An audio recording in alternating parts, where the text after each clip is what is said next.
Bismillahirrahmanirrahim. Alhamdulillahi rabbil alamin. Wa bihi nasta'in ala umurid dunya waddin.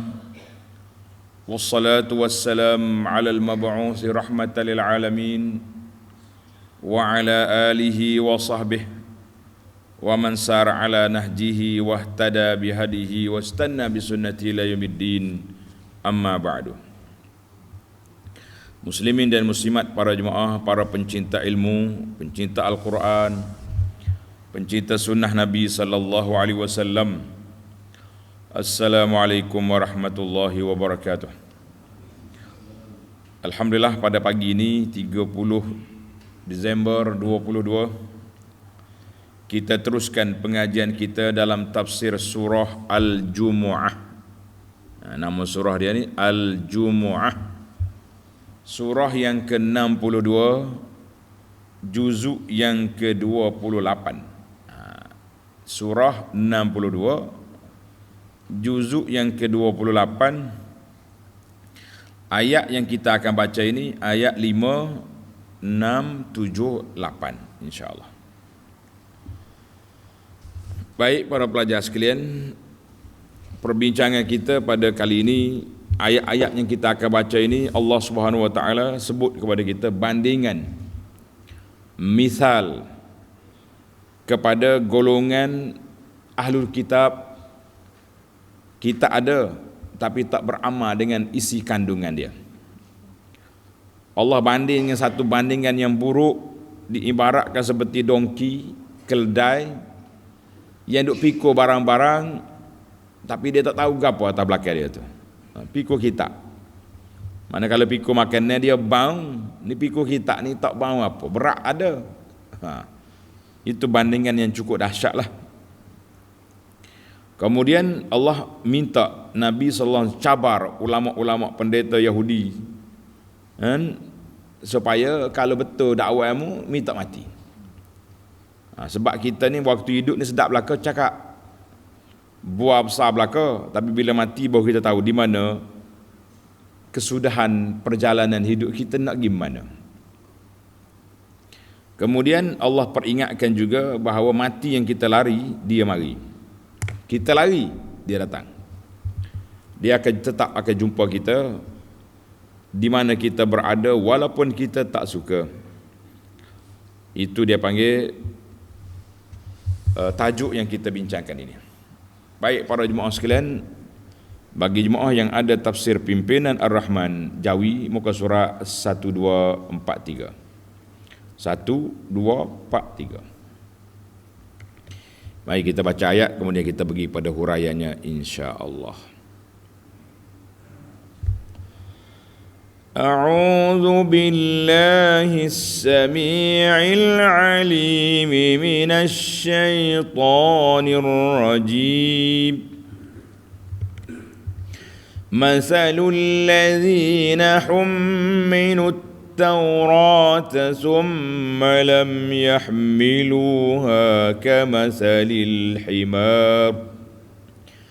كمثل الحمار يحمل أسفارا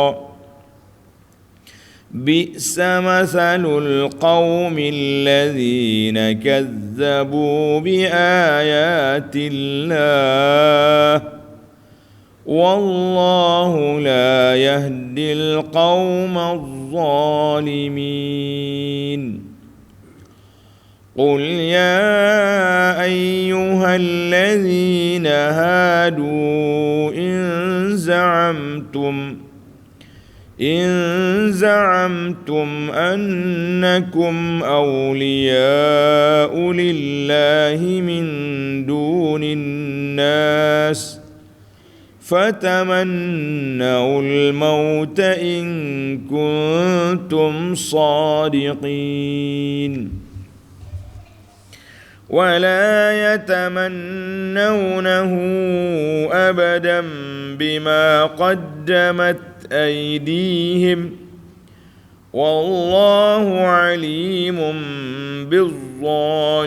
بالظالمين.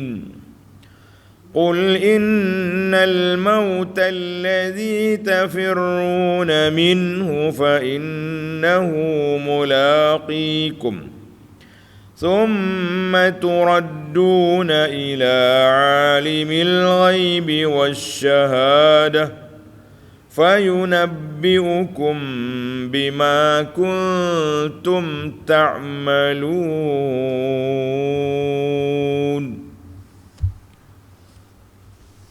Itu ayat kita.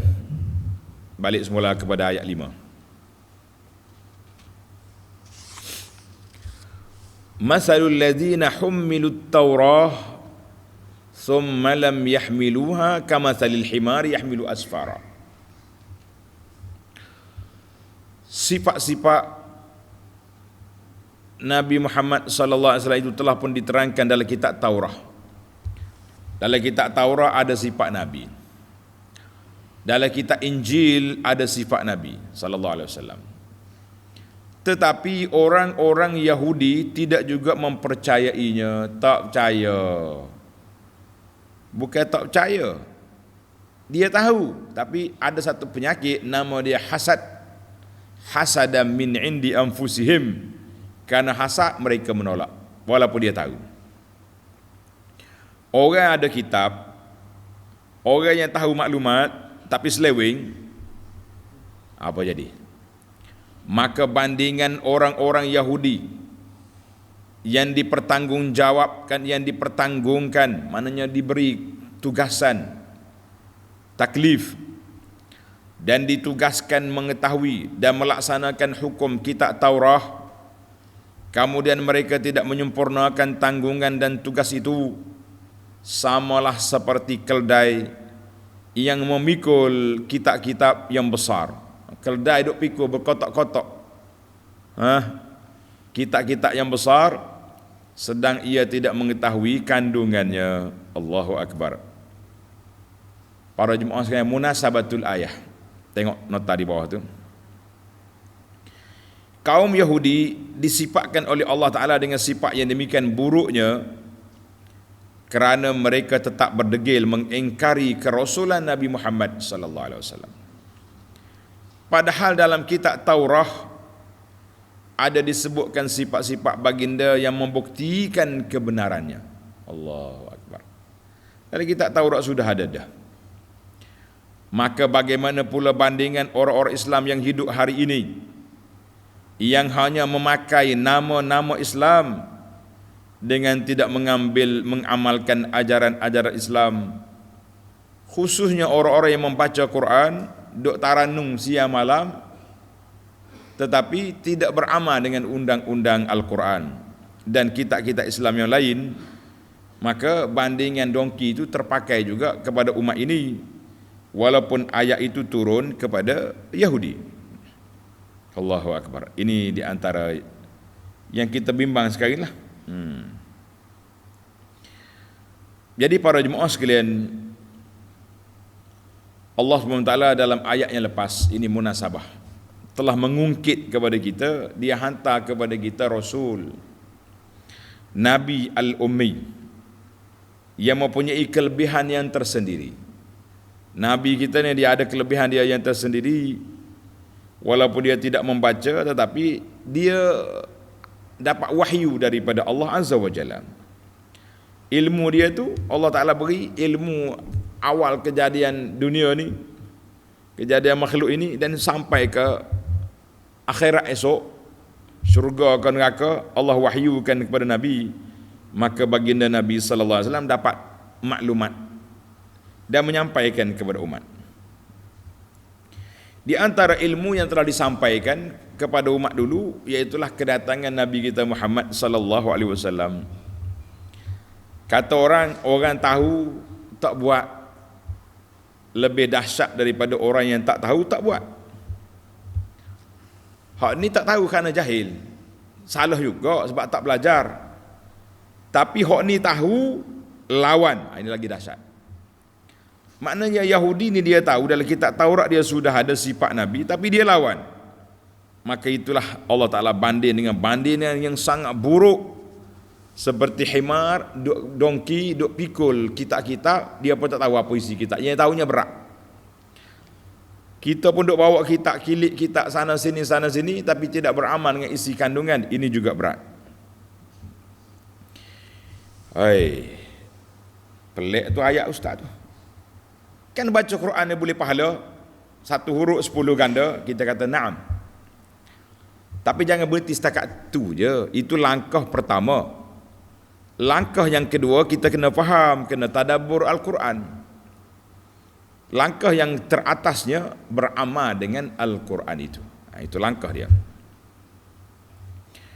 Maka Allah Ta'ala bandingkan ulama-ulama Yahudi, dan termasuklah ulama umat ini yang menyeleweng daripada landasan sunnah Nabi sallallahu alaihi wasallam, walaupun dia tahu maka itu seperti himar, dongki yang pikul kitab.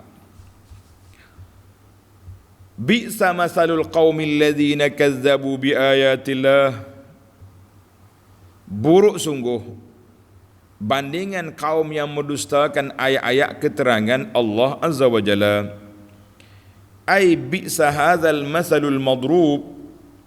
Buruknya bandingan Allah Ta'ala buat bandingan dengan orang yang mendustakan ayat-ayat Allah, sedangkan ayat Allah Ta'ala itu telah membenarkan dakwah Rasul sallallahu alaihi wasallam.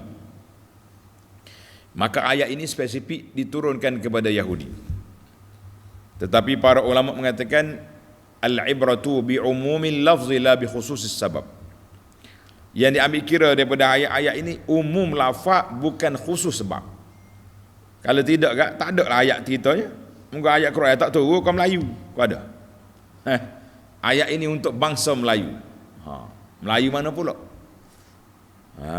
Melayu pun berapa jenis? Melayu sana, Melayu sini. Akhir-akhir semuanya layu belaka, Melayu. Tak bergerak. Lah. Ayat Quran ini turun walaupun pada zaman itu Yahudi, tapi dia terpakai kepada semua orang yang berkaitan. Jadi tengok ni, akhir ayat Allah kata apa? Wallahu la yahdil qawmaz zalimin. Dan ingatlah Allah tidak memberi hidayah petunjuk kepada kaum yang zalim. Ay wallahu la yuwaffiqu littiba'il haqqi. Orang yang zalim, dengar ni tuan-tuan, ini bahayanya zalim. Siapa dia zalim, Tuhan tak buka pintu hati dia nak ikut yang benar. Ay wallahu la yuwaffiqu littiba'il haqqi alqauma alladhina zalamu anfusahum bil kufri bi ayatihi.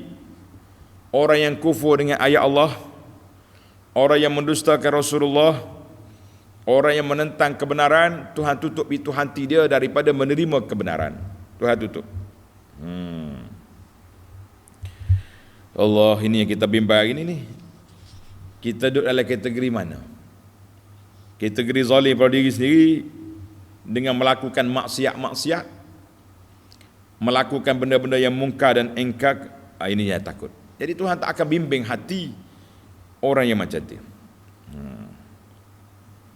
Tengok dalam ayat lain, Allah Ta'ala cerita penjelasan kepada ayat ini.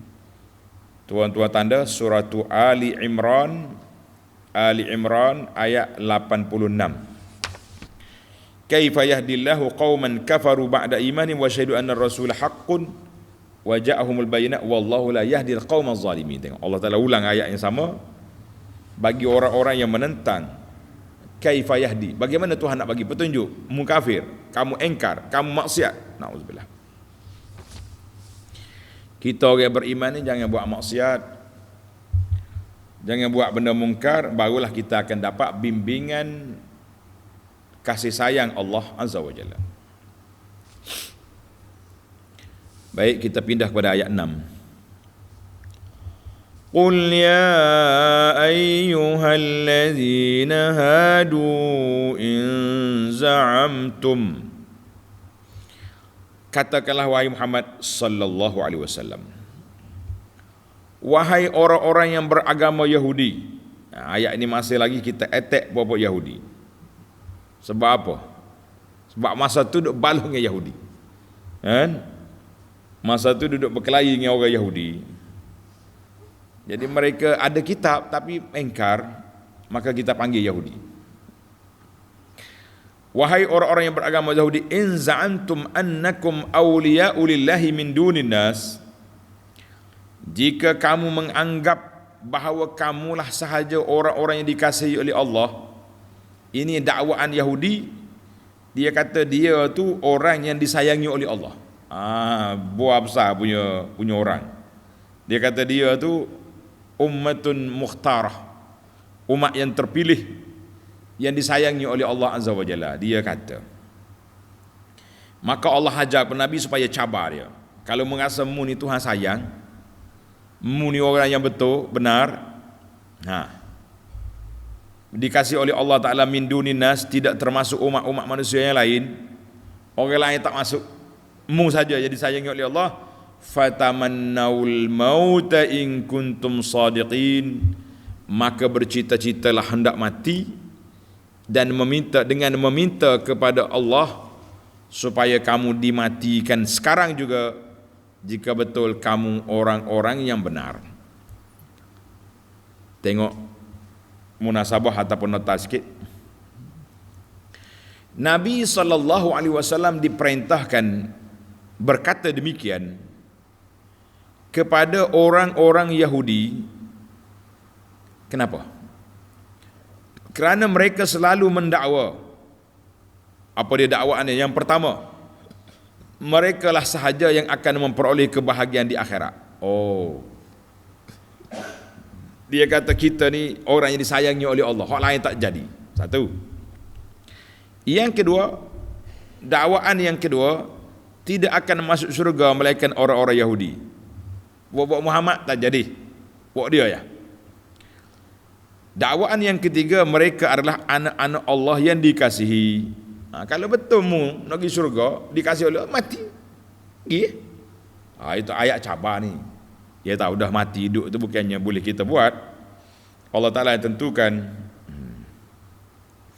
Maka dalam ayat ini Allah perintahkan, qul ya Muhammadu sallallahu alaihi ulaikal yahud, mugi kata kepada buat Yahudi itu, ya man tadayyanu bil yahudiyah, buat-buat yang pegang dengan agama Yahudi, kalau kamu betul tiga perkara tadi, Ami tak mati.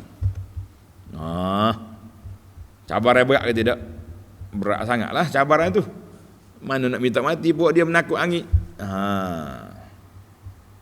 Dia tak akan minta. Sebab apa? Dia takut. Kata di para ulama tafsir, dia kata kenapa dicabar supaya minta mati? Li'annahu, puak-puak Yahudi ni puak yang sangat loba kepada dunia. Tengok dalam surah Al-Baqarah, tanda belajar surah Al-Baqarah ayat 96, Allah kata wala tajidannahum ahrasan nasi ala hayatin, wala tajidannahum, maka dapat tipu Yahudi ni ahrasan nasi ala hayat, orang yang sangat loba, sangat tamak nak kepada kemewahan dan kehidupan. Tak akan nak mati orang lagi ni, tak akan mati, tak berani. Hak berani mati ni orang beriman kepada Allah, dia yakin dengan pertolongan Allah, dia yakin Allah Ta'ala akan mendapat kasih sayang Allah, barulah dia sanggup mati. Seperti orang-orang mati syahid. Jadi dia ni tomok sangat nak hidup, kita suruh dia mati. Mana kita lawan dia punya kehendak. Berlawan dia panggil, kontra dengan kehendak dia tu. Jadi kalau kamu rasa mu ni orang dikasihi oleh Allah, minta mati. Sebab bila minta mati, litastarihu, mu boleh rehat atas dunia, tak payah makan, tak payah minum, tak payah pergi tandas. Allah Ta'ala ambil mati mu, ambil roh mu, tak dalam syurga selalu. Sedap juga cabaran pun. Maka Allah Ta'ala gambarkan kepada kita, mu jangan harap puak Yahudi tu nak mati. Kita hak tidak Yahudi ni pun bunyi mati menggigil belaka. Bila kita tengok orang mati, menitihlah air mata sekejap. Alah balik pula lepas pada tanya orang mati. Yo buah dia kedai kopi, macam baru balik majlis kahwin. Tak ada keinsafan, tak ada kesedaran. Allahul musta'an. Tengok ayat 7, Allah kata apa kepada puak ni? Jangan tunggulah, tak usah duk tunggu. Kata orang jangan menunggu buah yang tak akan gugur. Wala yatamannahu abadan bima qaddamat aydihim. Dan sudah tentu mereka tidak akan mencita-citakan mati itu selama-lamanya. Tak usah duk tunggulah. Tak akan tunggu. Wala yatamannal yahudul mautu abadan. Kenapa orang Yahudi tak akan nak mati? Les, kenapa? Allah Ta'ala nyatakan sebab. Bima qaddamat aydihim, dengan sebab dosa-dosa yang mereka telah lakukan. Bisababi ma qaddamatu aydihum fid dunya minal kufri wat takdzib. Sebab dia tahu dia kufur, dia mendustakan Rasul, dia tahrifil haqi, selewengkan ayat-ayat Taurat, dan mereka juga buat maksiat. Orang lagu ni nak mati ke tak? Tak lah. Macam kita hari ni juga, kalau malaikat maut mari sini depan kita, Assalamualaikum. Waalaikumsalam. Hari ni ready ke agak-agak? Malaikat maut mari, kita bayangkan malaikat maut mari duduk salat tangga rumah kita ni. Tunggu tangga masjid. Saya malaikat maut ready? Tak ada orang jawab dah. Dah tidur, anak kecil ke tak pagi. Projek baru buat. Sabar. Tak akan ada orang yang sanggup, kecuali orang yang terlalu sakit, tak larat dah ketika tu. Lepas tu masa tu orang yang sakit diujuk lah, tu lari pula minta mati. Tak boleh minta mati masa tu. Dia kena sabar. Jadi dia berbeza-beza. Allah, bila sebut bab mati ni kita rasa lemah sikit. Rasa nafsu hok beke-beke tu tumpulah sikit. Sebab tu kita kena banyak ingat ke mati. Ni dia ingat kena hidup semacam. Tua-tua ke diri pun. Kadang-kadang kita terkejut juga sahabat-sahabat kita. Dia mari jumpa. Alhamdulillah Ustaz, saya dah tamat dah kerja pencen. Kita kata alhamdulillah, Allah panjangkan umur, sihat molek lagi tu. Kita duk sangka dia mari nak minta pondok. Kata boleh kita mengaji lah pula. Tak ada dulu lah sibuk kelang kabut. Dia kata duduk lagi. Tidak nak mari mengaji lagi. Habis nak mari bagi tahu kau ustaz ni kita ambil tanah tu 5 neka nak kita bah ni buat naik pokok. Kita kata jauhnya. Orang suruh mari buka kitab, dia nak pergi buka tanah pula buat kebun. Pencik ke diri, duit banyak. Kita kata boleh nak tanah-tanah sayur belakang rumah buat peluh, keluar peluh tu bagus. Tapi melakak nak pergi tumpu ke dunia gitu nah. Tengok. Tak salah, saya takkan salah, tapi jiwa manusia tu menunjukkan bahawa berasa muda lagi lah. Sebab itulah dalam hadis Nabi kata 2 benda tak akan tua. Dengar ni, ayah-ayah kita, mak kita tu, 2 perkara tak akan tua. Apa dia? Hubbud dunya wa tulul amal. Cinta ke dunia, panjangnya. 2 ni tak tua dia. Arwah ayah kita ni rahimahullah, dia selalu ulang kalimah. Dia kata umbuknya tak tua. Kenapa umbuknya? Umbuk kelapa tak tua. Pokok dia begini berkelelok. Ijah lagi atas tu. Kalau tak ijah mati dia pokok tu. Ini jangan hati-hati kita dengan nafsu. Nafsu nak macam. Allahu Akbar. Tengok ni. Dalam ayat ini Allah Ta'ala cuit Yahudi, tapi dia pukul kita. Wala yatamannawnahu abadan ma qaddam aydihim. Puak Yahudi tak usah mati dengan sebab dia tahu perangai hak dia buat. Kita pun tak mau mati dengan sebab kita tahu PA kita buat. Banyak lagi benda-benda yang tak selesai ni. Utai orang tak payah lagi. Allahu Akbar. Tak minta maaf lagi dengan orang tu, dengan orang ni. Banyaklah kalau kita cari alasan tak usah mati ni banyak. Alasan nak mati ada ke tak ada? Ada alasan nak mati. Tak cari lagi alasan kenapa kita kena mati. Ada. Allahul musta'an. Baiklah. Ayat ini kalau siapa rajin, pelajar-pelajar kita ni, ditafsirkan dengan ayat surah Al-Baqarah ayat 94 sehingga 96. Detail dalam ayat ni. Qul in kanat lakumud darul akhiratu indallahi khalisatan min dunya fatamannawul mauta in kuntum sadiqin wa la yatamannahu abadan. Bacalah. Mana ayat ni dia tafsir dengan ayat yang itu Quran dia panggil tafsirul Quran bil Quran. Tafsir Quran dengan Quran. Baik, di akhir ayat Allah kata apa? wallahu alimun bizzalimin. Dan Allah Subhanahu wa taala sentiasa mengetahui akan orang-orang yang zalim itu. Mu tak sadar sembunyilah puamu. Ai wallahu zu ilmin balighin tam. Allah Taala mempunyai ilmu yang sempurna, yang lengkap terhadap orang-orang yang menzalimi diri dia. Orang yang zalim diri ini paling besar sekali syirik. Yang kedua maksiat. Dia orang kafir, dia panggil high class lah buat dia tu. Zalim yang paling besar sekali syirik terhadap Allah Azza wa Jalla, itu zalim yang paling besar. Kemudian zalim yang kedua, zalim melakukan maksiat terhadap Allah. Itu dia panggil zalimul li nafsihi, orang yang zalim pada dirinya sendiri. Sebab apa para jemaah sekalian? Ahli maksiat ni dipanggil zalim pada diri. Kenapa? Orang yang buat maksiat dianggap menzalimi diri. Kenapa? Sebab dia buat zalim, dia kena masuk neraka. Kita ni menyusah diri sendiri lah, kita panggil. Macam kita buat benda tak baik atas dunia ni. Buat benda tak baik atas dunia ni, kena masuk penjara lah, kena macam-macam hukum. Kalau kita tak buat benda tu, tak ada masalah. Orang tohmah, orang khianat, itu cerita lain. Baiklah. Maknanya tidak ada perkara yang tersembunyi di sisi Allah Azza wa Jalla. Wa sayujazihim ala amalihim. Allah Ta'ala akan balas segala perkara yang kamu lakukan itu. Baik.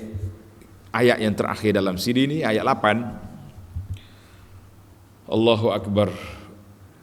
Allah suruh bagi tahu kepada, suruh Nabi bagi tahu kepada Yahudi, bagi tahu kepada umat dia, mati hok kamu tak nak tu dia akan mari. Tengok ni. Qul innal mauta alladhi tafirruna minhu fa innahu mulaqikum.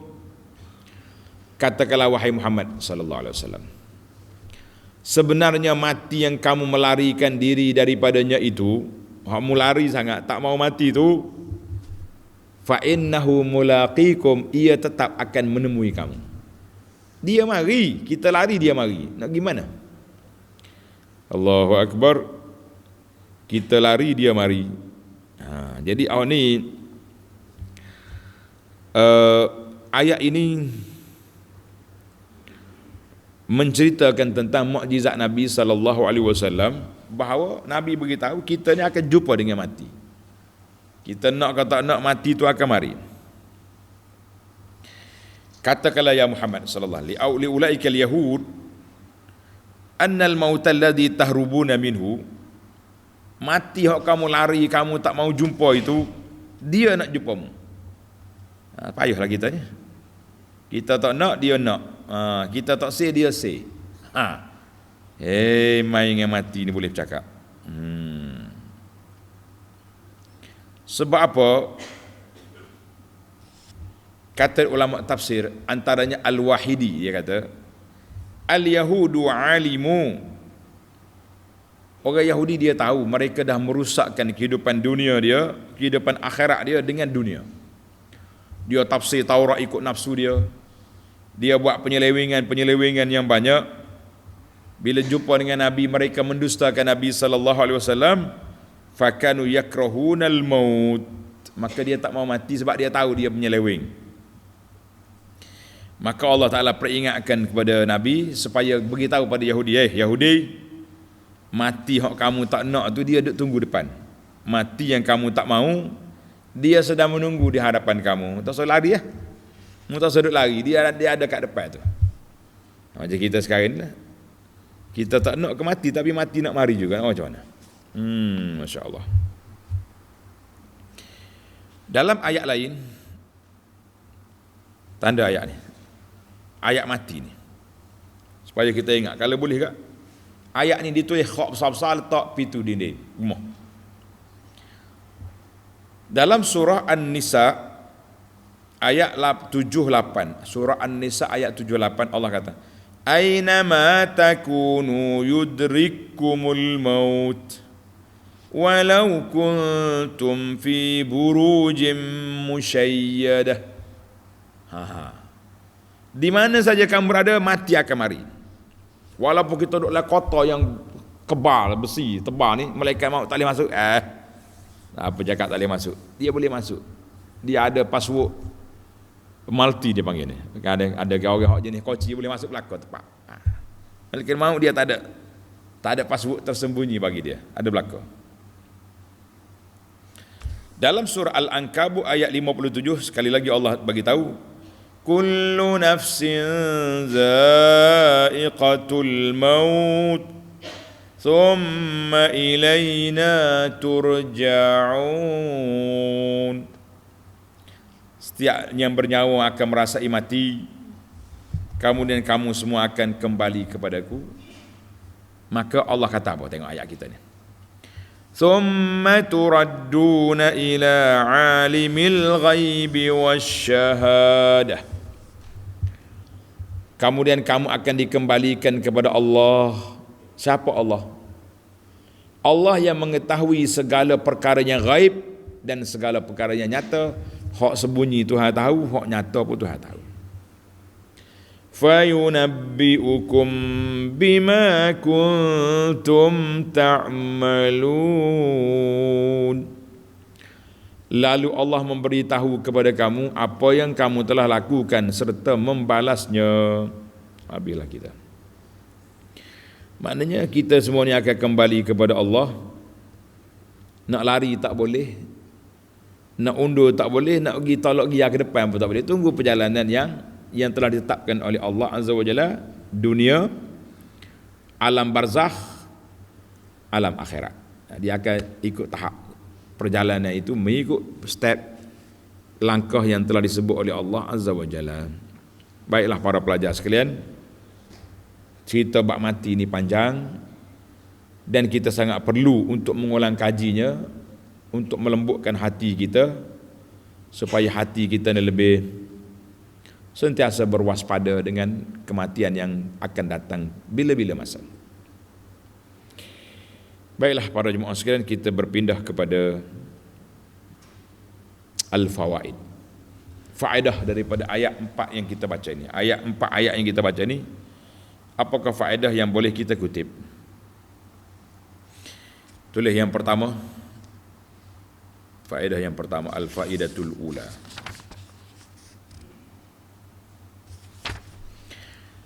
Masalul ladzina hummilut Taurah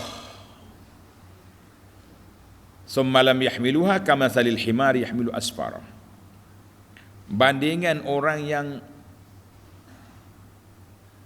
yang ada kitab Taurat tapi dia tak mempercayainya atau tak beramal dengannya, bandingan seperti dongki duk pikul kitab berak kawan tu.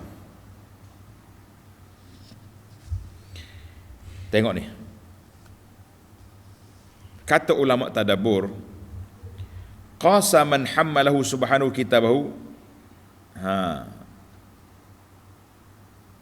maka Allah Subhanahu wa taala beri peringatan kepada kita yang diberi kitab. Kita ni umat Muhammad ni, kitab kita Quran. Tak usah pergi jauh Yahudi lah. Yahudi tu telah tetap dah disebut oleh Allah. Kita sekarang ada kitab. Untuk apa Allah Ta'ala pikulkan kitab ni atas kepala kita? Litu'minu bihi. Yang pertama, kita kena beriman dengan Quran. Wa tadabbarahu, bertadabbur. Tadabbur maknanya kita perhatikan, kita belajar makna dia, kita faham apa maksud Tuhan nak. Yang ketiga, wa ya'mal bihi, kita beramal dengan dia. Quran kata halal, kita ambil. Quran kata haram, kita break. Yang keempat, ini tanda ni. Kadang-kadang kita sebut 3 perkara, rupanya ada satu lagi yang perlu di-highlight, dibesarkan. Wa yad'u ilaihi, mu kena ajak orang kepada Quran. 3 tugasan kita: beriman, tadabbur faham, beramal, dakwah, ajak orang kepada Quran. Jangan berhenti setakat tu je. Tapi kalau summa khalafa zalika wa lam yahmilhu, dia abaikan 3 perkara, dia ambil satu je, baca dengan mulut je. faqira'atuhu bighairi tadabburin, dia baca tak faham, tak ada tadabbur, wala tafahumin, tak ambil faham makna, wala tiba', tak ikut arahan, wala tahkim, dia tidak jadikan Quran sebagai dustur, sebagai perlembagaan, dan dia tidak beramal dengan isi kandung Quran, maka orang ni kahimarin ala zahrihi zamilatu asfar. Allah Ta'ala bandingkan orang ni sama dengan dongki yang bodoh duk pikul ke barang-barang atas belakang tak tahu apa. Allahu Akbar. Berasa berat ke tidak ayat ni? Kita jangan jadi seperti dongki, pikul Quran tak tahu makna. Jangan. Oh, tak boleh pahala ke ustaz? Jangan. Masalah pahala boleh pahala baca Quran, tapi Allah tegur kita di sini, Quran ni bukan diturunkan untuk itu saja. Sebab itulah kata Al-Hasanul Basri rahimahullah, dia kata Allah turunkan Quran untuk diamalkan. Fattakhazu qira'atahu amalan, ada orang jadi baca tu beramal tu. Aku beramal dengan Quran. Beramal dengan Quran. Oh, saya baca dia.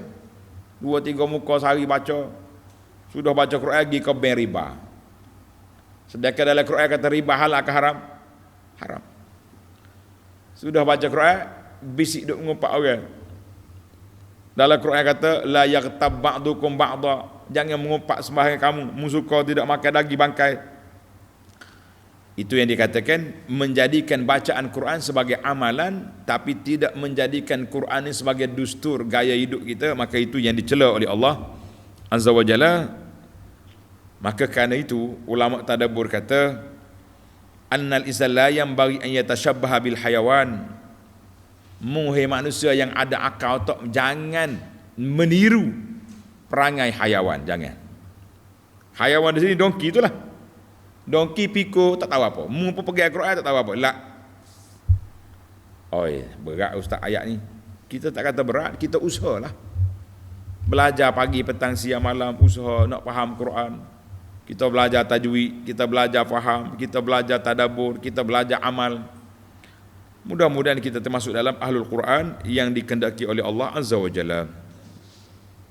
Allahu Akbar. Yang kedua, faedah yang kedua, ayat yang sama. Ayat yang sama timbul soalan, mal hikmatu? Dengar ni tuan-tuan. Jangan marah, ini Quran bukan saya kata. Apakah hikmat? Mal hikmatu fi ta'yinil himar min baini sairil hayawan. Kenapa Allah Ta'ala sebut dongki, himar, dia tak sebut benda lain? Hak mikro barang besar-besar ni bukan dongki, unta. Kenapa Tuhan kata-kata kal jamal, seperti unta yang pikul barang-barang? Tapi Tuhan pilih hak hayawan, hak kecil ni. Dia boleh pilih dongki, himar ni kenapa? Allahu Akbar. Dengar dia jawapan sikit. Penulis tu kena laju sikit penulis ni, sebab ada 2-3 poin dijawab oleh ulama kenapa Tuhan pilih dongki tak pilih binatang lain. Yang pertama, jawapan yang pertama, annallaha khalaqal khayla wal bighal wal hamil liruku' waz zina. Allah Ta'ala telah ciptakan khayl, kuda, bighal, bara ni anak kuda nikah dengan dongki jadi bara, anak kacukan. Macam Melayu nikah dengan orang putih. Nah, mata orang putih, hidung kepek, nah gitulah. Itu dia panggil baral. Kita kata anak bara ni. Tidak Melayu kata anak bara kalau orang kahwin campur. Kalau orang luar tak kata. Orang Kelantan kata kalau orang kahwin campur, India kahwin Melayu hari tu ni kata anak bara ni. Anak bara ni lah. Baral ni unta, kuda pergi nikah dengan dongki, tu bit baral. Jadi dia kata oleh kerana Allah Ta'ala sebut dalam Quran ni 3 pemikul barang-barang, kuda, bara, hamil man himar, untuk naik dan juga untuk perhiasan, macam kereta mewah gitulah. Kuda orang tak mikul barang kuda. Dari orang pikul barang atas kuda ni. Kereta kuda ada, tapi kuda ni banyak ke orang guna untuk perhiasan. Naik sedap. Macam kita beli kereta baru lah. Kita ada kereta, ada van. Nah, Kereta kita tak buat ke? Orang van. Macam Hilux ke apa benda tu. Tu tak pakai. Jadi oleh kerana kuda ni banyak yang diguna untuk perhiasan dan ada juga pakai sikit-sikit. Tapi bagal sederhana tengah-tengah, hak banyak mikro bagainya donkey. Kecil tu dia. Tapi gagah, masya-Allah. Gagah dia. Gagah. Maka oleh kerana dia ni gagah, kita sini tak nampak. Kita duduk Mekah ke banyak yang rumah atas bukit. Tinggi bukit. Bukit Jabal Abi Qubis. Bukit Melayu dia panggil Bukit Aulia tu, tinggi. Nak akak barang dengan apa? Tak atas belakang donkey, nyok naik pakatan tu tak ada apa-apa. Boleh. Jadi oleh kerana dia ni pemikul barang, maka Allah Taala sebut dia. Satu. Yang kedua, hak ni berat sikit. Anna hadha tamsil li izharil jahli wal baladah. Allah nak nyatakan bandingan ni bandingan kepada bodoh. Sebab donkey ni di antara binatang yang tak cerdik. Hemar tak cerdik. Kerana itu kita tak boleh makan hemar. Kalau kita pera dia pun tak cerdik dia, kalau makan bodoh terus. Jadi tak boleh makan. Jangan makan. Jangan duk makan benda-benda yang boleh menyebabkan kebodohan, tu tak boleh. Jadi hemar ni salah satu daripada binatang yang tak cerdik. Tak cerdik rajin tapi. Rajin. Yang ketiga, hemar ni di antara benda yang apa ni, yang mudah basah. Ikut orang suruh. Dia tak payah orang tua jaga dia, budak-budak je. Anda nak tengok kalau apa Arab tu, budak-budak yang main dengan donkey ni, dia tarik, dia hemar dia, macam-macam dia lompat dia. Hemar tu taat ke dia, ikut. Jadi hemar ni binatang hak bodoh, tapi mudah basah, senang kira dengan kata. Yang keempat, mudah kita nak akak barang-barang itu mudah. Maknanya kalaulah tokoh ulama ni, dia ada ilmu, dia ada makrifah, dia ada pengetahuan, tapi dia boleh digoreng oleh orang, boleh selewengkan fakta, padahal dengan donkey pun. Ni ana tengok ada kes yang berlaku. Ustaz ni ngaji tinggi. Lepas tu dia jumpa dengan seorang tok syekh tarekat. Apa nama tarekat ni? Tok syekh ni tak semaya tak apa. Pakai apa seluar pendek. Pergi masjid dak. Oh dia kata ni lah wali Allah. Pergi mengaji dengan kawan tu, akhir kali dia pun cabut serbai juga. Kita kata mudahnya didongkikan oleh orang. Walaupun dia ada ilmu, patutnya dia pergi dakwah kawan tu suruh solat, suruh ikut syariat. Dak dia pergi ikut kawan tu. Sesak lepas dia, na'udzubillah. Kena tanya pejabat agama apa nak buat. Baiklah para jemaah sekalian, itu beberapa bandingan buruk dan ada lagi. Dalam surah Luqman, Allah bandingkan suara yang buruk, sautul hamir, suara donkey. Suara donkey ni tak comel. Saya nak buat pun malu. Takut dia tahu ustaz jadi donkey juga, bagi dia jangan. Tuan-tuan tengok dalam YouTube, tulis sautul hamir, tulis kat orang putih pun tak apa. Suara hemar. Dia mula-mula dia tak apa ni panjang dia buka mulut tu kat laut. Kita kata lagu tu lah orang yang biarlah cerita donkey ni. Jadi oleh kerana Allah Taala sebut dalam Quran ni, kita pun kena sebut. Kena cari juga. Donkey ni dia panggil himar. Dalam kitab fiqh dia panggil himar ahli. Himar ahli ni donkey hok kapur. Kalau himar wahsi dalam hadis tu, zebra tu, kuda belang. Tu cerdik. Kuda belang tu cerdik. Baru ni ana cerita dah sekali. Ada sahabat kita bagi maklumat, terlupa dah maklumat tu. Kuda belang tu cerdik. Dia pandai jaga anak dia. Contohnya dia lepas pada beranak. Cuba tengok dalam YouTube ada tu. Bila anak dia nak berjalan jauh, dia tak pada nak kawal, dia sepak kaki anak dia tu patah. Dia tidak ngenak tu. Jadi budak tak pergi jauh, sakit. Kata kaki. Bila budak tu besar molek, boleh lompat-lompat, kaki tu sembuh. Kita kata bijak. Jangan moh kita jangan patah kaki anak. Allah anak bergerak ni kita patah kaki. Tak, kita patahkan pergerakan dia. Kontrol, kawal. Mu jangan berkawan, orang tak baik.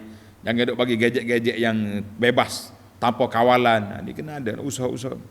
Baik, panjang pula cerita ni. Kita pergi kepada yang ketiga. Akhir ayat Allah kata, wallahu la yahdil qaumaz zalimin. Allah Ta'ala tak akan beri hidayah kepada orang yang zalim. Ayat ini at-tahziru minaz zulmi, amaran daripada berlaku zalim. Siapa dia zalim kepada orang, Allah Ta'ala tak akan bagi hidayah kepada dia. Siapa dia zalim kepada diri sendiri, Tuhan tak akan bagi hidayah kepada dia. Wa man yu'min billahi yahdi qalbahu. Siapa dia beriman, tidak melakukan kezaliman, dia melakukan keadilan, maka orang itu akan dapat hidayah. Dia panggil mafhum mukhalafah. Mana siapa zalim, tak dapat hidayah. Zalim ni sama ada pukul orang atau zalim pada diri sendiri, buat maksiat, maka itu tak boleh hidayah. Allahu akbar. Kata di ulama tadabbur, tanda ni pelajar, man tadabbaral Quran. Dengar ni, siapa dia tadabbur Quran, talibanil huda, kerana nak mencari petunjuk daripada Al-Quran, tabayyana lahu tariqul haqqi, dan Allah Ta'ala akan nyatakan jalan yang benar. InsyaAllah. Tuan-tuan kata insyaAllah kita terus tadabbur Quran, kita mencari hidayah Allah Ta'ala melalui kitab dia. Dengan kita bersihkan hati kita daripada sifat-sifat yang tak baik. Sifat apa tak baik? Sifat-sifat zalim, sifat khianat kepada diri sendiri dengan buat maksiat dan kezaliman. Baik, kita berpindah kepada ayat 6. Ini faedah yang kelima ni. Qul ya ayyuhalladzina hadu in za'amtum annakum awliya'u lillah, ila akhir ayat. Yahudi, kalau kamu betul-betul rasa kamu disayangi oleh Allah, ambil minta mati. Ulama tadi berkata al-ikhbar an mustaqbalat. Ayat ini Allah Ta'ala nyatakan benda yang akan berlaku. Dalam Quran ni banyak benda yang Tuhan sebut benda mustaqbal, future, benda yang akan berlaku. Itu dia panggil mukjizat. Mukjizat maknanya kita tak boleh tahu kecuali melalui wahyu daripada Allah Azza wa Jalla. Maka Allah Ta'ala nyatakan Yahudi tak akan minta mati, tak akan minta mati. Maka berlakulah Yahudi seperti itu. Maka dalil dua perkara sini. Yang pertama, Allah Ta'ala nyatakan Yahudi tak akan minta mati. Jadi tak ada. Jadi dia tak akan minta, tak usah duduk cabar lah. Kalau kita cabar pun tak jadi. Yang kedua, Allah Ta'ala tak letakkan dalam hati mereka tu nak minta. Ini kuasa Allah Azza wa Jalla, bahawa Tuhan kata Yahudi tak akan minta mati. Mu tak usah duduk cabar dia. Baik. Allah kata apa ni? Fatamannaul maut, hendaklah kamu minta mati. Timbul ni soalan, boleh ke tidak kita minta mati? Sudah mai. Ulama kata tak boleh minta mati kerana ujian. Orang ni kena uji, kena tangkap ke polis, dia punya Allah matilah aku. Malu nak pergi mahkamah, malu pergi aku mati sendiri orang tanah. Lepas orang tanah kat orang mengopak kita gitulah, patut senyap. Tapi kalau kita tak mati ni, hari-hari jumpa dengan kawan, mu ni tak sangka ni. Aku ingat mu ni ahli masjid, makan rasuah pula. Jadi macam-macam cerita. Jadi tak boleh. Maka bilakah kita boleh minta mati? Tanda sikit, mari kita menulis. Kata di Ibnu Rajab dalam kitab dia Majmu' Rasail Ibnu Jarrah, dia kata tamannil maut yaqa'u ala wujuh. Orang nak minta mati ni ada beberapa kategori. Yang pertama, dia minta li dhurrin dunyawiyin. Kerana mudarat atas dunia, dia bankrupt ke, dia kena tangkap ke polis ke, kena tangkap penguasa, dia nak mati. Maka ini tak boleh minta. Mu kena sabar, hadapilah ujian. Yang kedua, kerana fitnah. Mana kita duduk ni zaman fitnah, kalau kita tak mati mungkin kita akan tercampak keluar daripada Islam, jadi murtad, na'udzubillah. Maka ketika itu boleh kita minta mati. Ya Allah, sekiranya aku hidup ni, in kanal hayati khairan li, kalaulah hidup aku ni boleh memberi kebaikan pada aku, hidupkan. Tapi kalau hidup aku ni menyebabkan aku murtad, lari daripada agama, lari daripada kebenaran, mati. Boleh. Itu dia panggil kita minta mati bersyarat. Bila mati. Yang ketiga, minta mati kerana kelebihan. Macam sebahagian sahabat ni bila dia perang, dia tengok peperangan yang kuat, Dia kata, ya Allah, berarti aku mati syahid. Dia masuk perang, dia bunuh beberapa orang kafir, dia dibunuh. Itu boleh. Nak dengar lagi. Itulah di antara adapun minta mati saja-saja tak boleh. Nah, itu beberapa perkara lah, panjang lagi.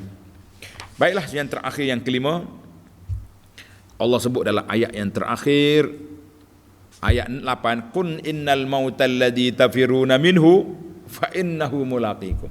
Mati hak mulari dia nak jumpa. Kenapa Allah guna perkataan fa innahu mulaqikum? Dia mari jumpa kamu.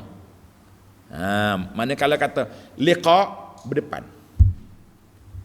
Allah tak kata fa innahu yudrikukum, dia kejar kamu. Itu mari belakang. Dengar ni. Dia kata ulama tadabbur ni, dia fikir kepada ayat Allah Ta'ala begitu dalam. Kita ni kalau orang mari depan gini, boleh lari tak? Tak boleh lari dah. Beradab. Siapa? Ada orang nak kejar saya. Dah lagi kita pray. Beza di antara fa innahu yudrikukum fa innahu mulaqikum. Allah Ta'ala guna kalimah itu. Fa innahu mulaqikum, mana dia nak mari jumpa kamu. Inna firaraka minhu, yakni dunuka minhu fil waqi'. Maknanya dia mari depan kita tak boleh lari dah. Tak boleh lari. Mana orang mari beradab depan. Itu bahasa penggunaan Al-Quran. Tadi ada juga. Tadi ada ayat Quran kata yudrik. Mana ayat mati tadi?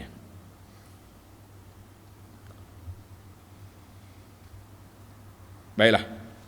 Yang pentingnya itulah ayat yang Allah Ta'ala sebut kepada kita. Tengok ni. Dalam ayat qul innal mautal ladzi tafirun. Surah An-Nisa 78 tadi kita kata aynama takunu yudrikumul maut. Di mana kamu berada, mati akan mari, akan cari kamu. Lain. Sebab hak ni ayat kita ni tafirun, mulari. Mulari dia bukan kejar, dia tunggu depan. Itu perbezaan. Yang kata tadi ainama yudrik, maknanya hak muduk mana dalam kota tebal apa, malaikat mari pusing masuk. Ini bahasa Al-Quran para jemaah sekalian. Bahasa yang cukup indah. Setiap kalimah Al-Quran ini mengandungi makna yang tersendiri yang perlu kita tadabbur, yang perlu kita belajar. InsyaAllah tamatlah perbincangan kita hari ini. Kita akan sambung lagi dalam ayat 9 sehingga ayat 11 dalam siri yang akan datang. Subhanakallahumma wa bihamdika asyhadu an la ilaha illa anta astaghfiruka wa atubu ilaik. Wa sallallahu ala nabiyyina Muhammad wa ala alihi wa sahbihi ajma'in walhamdulillahi rabbil alamin.